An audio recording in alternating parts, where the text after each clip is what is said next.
Naro y en este video les estaré hablando acerca de la hipertensión arterial. Antes de adentrarnos con la hipertensión como tal, vamos a repasar un poco acerca de las bases fisiológicas del aparato circulatorio. En primer lugar tenemos el corazón. Tenemos que este se encuentra ubicado entre ambos pulmones en el espacio mediastínico rodeado por el pericardio. En cuanto a su pared, se encuentra formada por el epicardio, el miocardio y el endocardio. Este último recubre lo que son las cavidades cardíacas, que son cuatro, dos aurículas y dos ventrículos. El ciclo cardíaco es un término que se utiliza para definir lo que es la acción rítmica de bombeo del corazón, la cual se encuentra dividida en dos partes, una sístole y una diástole. La sístole es el proceso de contracción de los ventrículos, mientras que la diástole es la relajación de los mismos y su llenado de sangre. Los vasos sanguíneos. El aparato circulatorio, además del corazón, se encuentra formado por varios vasos sanguíneos, como lo son las arterias, las arteriolas, los capilares, las pénulas y las venas. Cada uno de ellos, dependiendo de la función que desemplee, va a tener una pared ya sea más gruesa o más delgada. En el caso de las arterias y arteriolas, estas poseen las paredes más gruesas y elásticas debido a que llevan un flujo sanguíneo con una presión muy alta. E incluso las arteriolas son conocidas como los vasos de resistencia, debido a que son las que oponen mayor resistencia al flujo sanguíneo. Los capilares poseen unas paredes bastante delgadas, como podemos observar acá, debido a que su función es el intercambio de oxígeno y metabolitos en los distintos tejidos. Por último tenemos las venas y vénulas. Estas poseen paredes delgadas debido a que su función es la de actuar como un reservorio para la recolección de sangre por parte de los capilares y luego llevarla a la aurícula derecha del corazón. Características de los vasos sanguíneos. Algunas de las principales características a tener en cuenta de los vasos sanguíneos son la tensión y la distensibilidad. La tensión es la fuerza que tiene la pared para resistir a la distensión del flujo sanguíneo. Esta tensión tenemos que tiene una relación inversa con el grosor de la pared, debido a que mientras más gruesa sea la pared, menor tensión y viceversa. Distensibilidad. La distensibilidad es la capacidad que tienen los vasos sanguíneos de ceder ante un esfuerzo o una presión y no romperse. Tenemos que los vasos más distensibles son las venas, debido a que las arterias poseen paredes más gruesas. El flujo sanguíneo. El flujo sanguíneo, lo ideal es que sea hidrostático o laminar. Esto significa que los elementos sanguíneos deberán estar dispuestos en capas, siendo el plasma el que se encuentra adyacente a lo que es el endotelio vascular y los elementos sanguíneos como las plaquetas se encontrarán en el centro de esta corriente sanguínea. Presión arterial. La presión arterial no es más que la fuerza que ejerce la sangre contra las paredes de las arterias. Esta presión puede ser sistólica o diastólica. La sistólica en condiciones normales es menor de 120 milímetros de mercurio, mientras que la diastólica, que es la más baja, en condiciones ideales es de menos de 80 milímetros de mercurio. Existen mecanismos reguladores de la presión arterial. Estos pueden ser regulación aguda o a corto plazo y regulación a largo plazo. En la regulación a corto plazo tenemos que son mecanismos que regulan la presión en cuestión de segundos a minutos y lo hacen en situaciones como el ejercicio físico y el cambio en la posición corporal. Estos pueden ser mecanismos tanto neurales como humorales.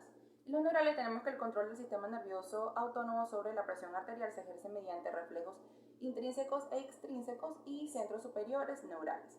Los reflejos intrínsecos se encuentran, como su nombre lo indica, dentro de la circulación circulatoria y corresponden a los quimiorreceptores y los vasoreceptores.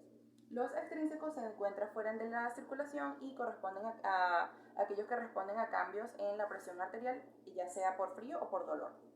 En cuanto a los centros superiores de control neural, estos responden a cambios en la presión arterial debido a cambios en el estado de ánimo y emoción.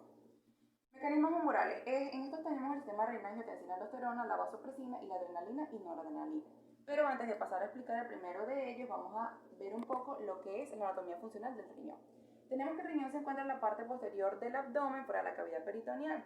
Se encuentra recubierto por una cápsula y en su cara medial posee un hilio a través del cual pasan la vena y la arteria renal, los linfáticos, la inervación y el uretra.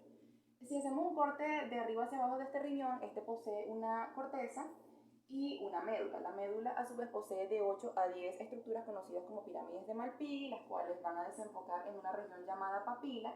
Esta papila va a formar los cálices menores, estos cálices menores se van a unir hasta formar los cálices mayores y todos ellos en conjunto van a formar la pelvis renal, que no es más que una extensión en forma de abanico del uretra.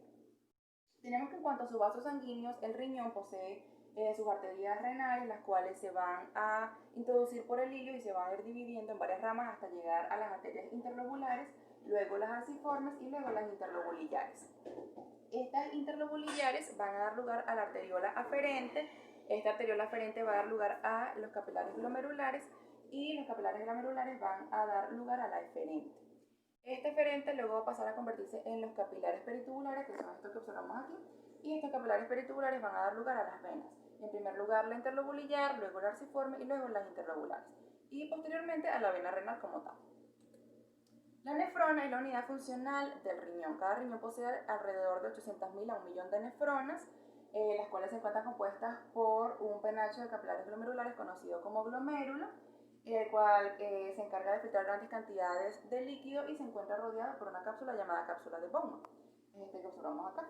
Luego, en segundo lugar, la nefrona se encuentra formada por unos túbulos largos que se van dividiendo en varios segmentos. En primer lugar tenemos el túbulo proximal, luego este pasa a formar el asa de Henle con su segmento descendente y su segmento ascendente, luego pasamos a la mácula densa, después el túbulo distal, y este túbulo distal va a dar lugar al túbulo colector, que se divide en cortical y medular. Ahora sí podemos pasar a explicar el sistema renina-angiotensina-aldosterona como tal. Tenemos que la renina es una enzima que se sintetiza, almacena y libera a nivel de las células yuxtaglomerulares del riñón, las cuales se encuentran en las arteriolas tanto eferentes como aferentes. Esta renina va a pasar a la circulación, donde va a actuar sobre una proteína plasmática inactiva conocida como angiotensinógeno, la va a convertir en angiotensina 1. Esta angiotensina 1 va a ir hacia los pulmones, donde a nivel de los vasos va a actuar una enzima conocida como enzima convertidora de angiotensina y la va a convertir en angiotensina 2. Esta angiotensina 2 posee un efecto de potente vasoconstricción, sobre todo a nivel de las arteriolas. Esto aumenta la resistencia vascular, lo cual contribuye a la regulación de la presión arterial. Una segunda función de esta angiotensina 2 es que estimula la secreción por parte de las glándulas suprarrenales de aldosterona, la cual también ayuda a la regulación aguda debido a que aumenta la retención a nivel renal de sodio y agua. Vasopresina. La vasopresina, también llamada hormona antidiurética, se libera por parte de la hipófisis posterior y tiene un efecto vasoconstrictor directo, sobre todo a nivel de los vasos esplácnicos que irrigan las vísceras abdominales. Luego tenemos la adrenalina y noradrenalina. La adrenalina y en menor medida la noradrenalina son liberadas al torrente sanguíneo mediante un estímulo del sistema nervioso simpático. Estas van a tener función vasoconstrictora y también van a aumentar lo que es la frecuencia y la contractilidad cardíacas. Regulación a largo plazo. Estas se encargan de mantener la presión arterial regulada de forma diaria, semanal y mensual. Esto depende mayormente de lo que es el riñón, debido a su capacidad para la regulación del volumen del líquido extracelular. Cuando existe un aumento del líquido extracelular, debido al alto consumo de sodio y agua, la presión arterial se eleva. Y esto da lugar a una mayor excreción por parte del riñón de sal y agua, en procesos conocidos como diuresis por presión y natriúresis por presión. Ahora sí podemos pasar a definir lo que es la hipertensión arterial como tal. Esta no es más que un trastorno en el que sus paredes se encuentran en una tensión constante. Y esto hace que estas puedan llegar a dañarse y que el corazón deba actuar con mayor fuerza. Esta se divide en primaria y secundaria dependiendo de su etiología. En el caso de la primaria, su etiología no se encuentra claramente establecida, por lo tanto se le implican factores modificables y no modificables. En los modificables tenemos el alto consumo de sal y de alcohol, el bajo consumo de potasio y la obesidad. En los no modificables tenemos lo que es los factores genéticos, la etnia, la resistencia a la insulina y el envejecimiento. En la hipertensión secundaria, como su nombre lo indica, esta es secundaria a una patología principal.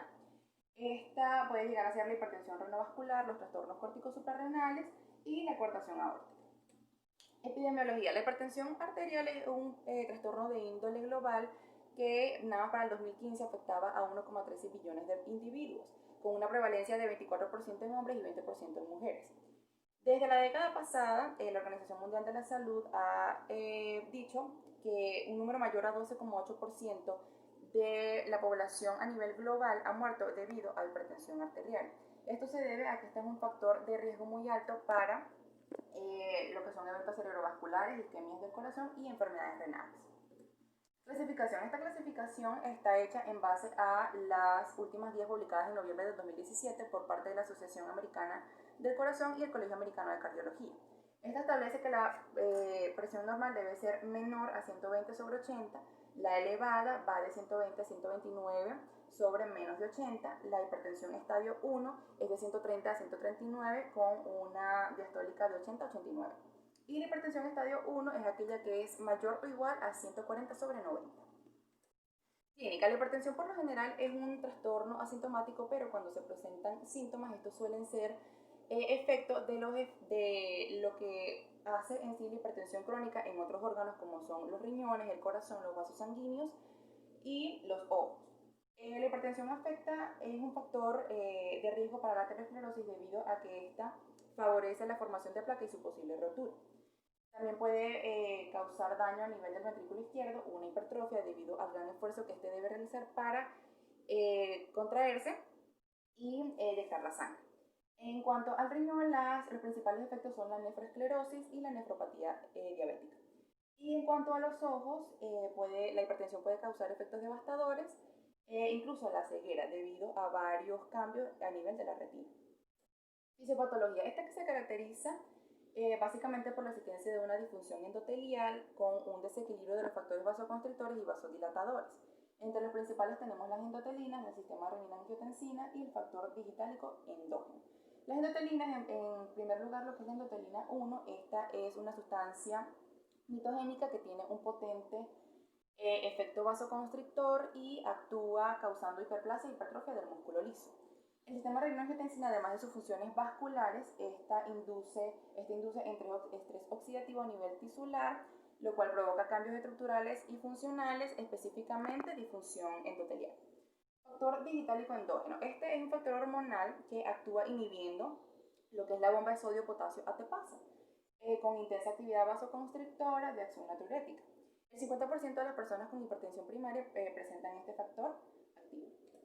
Diagnóstico. A diferencia de otros trastornos e incluso otros trastornos de la presión arterial, la hipertensión no puede diagnosticarse mediante pruebas como radiografías y exámenes tisulares, sino mediante una medición constante de varios meses de esta presión arterial, debido a que esta suele cambiar mucho y bueno, se debe llevar un control para poder hacer este diagnóstico como tal. El tratamiento corresponde a modificaciones del estilo de vida como bajar de peso en caso de obesidad, disminuir el consumo de alcohol y de sal y también lo que es la actividad física. Tratamiento farmacológico. Este tratamiento farmacológico se va a iniciar dependiendo de la gravedad de la hipertensión, presencia de enfermedad orgánica y la existencia de trastornos concurrentes y factores de riesgo. Según el JNC8, el tratamiento debe ser de la siguiente forma. Según el grupo poblacional van a existir ciertos valores mediante el cual se decidirá si se inicia o no el tratamiento. En el caso de la población general mayor o igual a 60 años, esta cifra deberá ser de 150/90 o mayor. Y en el caso del resto de la población, incluido personas mayores de 18 años, personas con enfermedad renal crónica y diabetes, esta deberá ser mayor o igual a 140/90. En cuanto a los medicamentos de elección, esto también va a depender del grupo poblacional. La población general de raza no negra, incluidos los diabéticos, deberá tener un inicio de tratamiento con diuréticos tipo tiazida, bloqueantes de los canales de sodio y ECAS o ARA. La población general, incluidos las personas de raza negra y los diabéticos, deben incluir una tiazida o un bloqueador de los canales de sodio. Y por último, la población mayor o igual a 18 años con enfermedad renal crónica e hipertensión debe incluir lo que son los IECAS y un ARA para mejorar los eventos renales.